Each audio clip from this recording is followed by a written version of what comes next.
How to download and install Hitv app in PC or laptop. Hey everyone, welcome back to the channel. In today's video, I'm going to show you how to get and install Hitv on your laptop. It's super easy, so without further ado, let's get started. So first thing first, open your favorite browser on your computer and in the search bar simply type Hitv for PC and hit enter.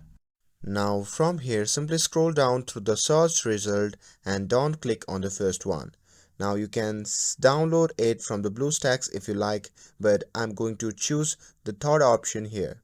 So click on here, and if you scroll down a little bit you can see the option labeled Hitv for PC.